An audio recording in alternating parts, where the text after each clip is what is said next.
Hello everyone, good morning. সবাই কেমন আছো? আশা রাখছি ভালোই আছো। আর আমি ভীষণ ভালো আছি। তো আমার কিছু কাজ আজকে তোমাদের সঙ্গে শেয়ার করব ছোট্ট মিনি ভ্লগে।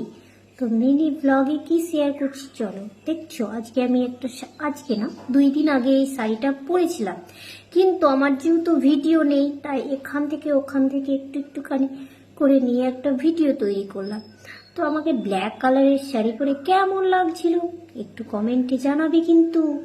তো আমি না ভিডিও করতেছিলাম কাচের এখানে, সেরকম কোয়ালিটি পাচ্ছি না, আর এদিক ওদিক অনেক চেষ্টা করলাম, হলো না।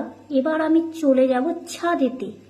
এটা মিনিমাম 8টা থেকে 8:30টার সময়, মানে সকাল এই টাইমটায় আমার মোবাইলের আলোর কোয়ালিটি এত সুন্দর দেখায়, তোমরা তো নিজেই বুঝতে পারছো। চারিদিকটা সবুজ আর নীল, কোথায় যেন প্রকৃতির প্রেমে আমি পড়ে গেছি। কিছুতেই আসতে মন চাইছে না ছাদ থেকে। তবুও তো নিচেতে অনেক কাজ আছে, অ্যানিকে রেডি করতে হবে স্কুলের জন্য। তো দেখো আমার মাম্মি রেডি হয়ে গেছে স্কুলের জন্য।